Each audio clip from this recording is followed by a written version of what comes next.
Okay. This part of the exhibit focuses on P.T. Barnum. And P.T. Barnum is known as the greatest showman. He was actually born in 1810, and he started his career with circuses and entertainment with Barnum's American Museum in New York. And it wasn't a museum like we think of museums today. It was sort of a museum of curiosities, which, interestingly enough, is how a lot of museums started.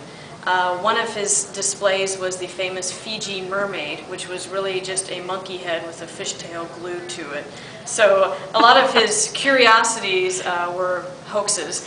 But his museum burned down, and after the fire, he decided to sort of take his show on the road.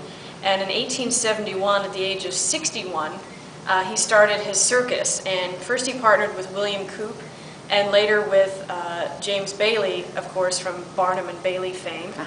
And Bailey had the connection to the families of acrobats and performers and some of the animals, where Barnum brought sort of the sideshow curiosity attraction to the circus. And they toured very, very successfully as the Barnum and Bailey Circus. And one of the reasons for that was that Barnum had made enough money through his museum to purchase a train. And they were the only circus to have a train. And the train was very important because that allowed them to travel from one city to another very quickly, efficiently, and to bring large animals like giraffes and lions, tigers, performers, equipment, scaffolding, all those kinds of things with them that these smaller circuses who couldn't afford trains were trying to bring across country via stagecoach. So you can imagine that's quite a difference in the 1870s, 1880s. Yeah. And so consequently, Barnum and Bailey became very, very popular and later became known as the greatest show on earth. And through what states would they have toured?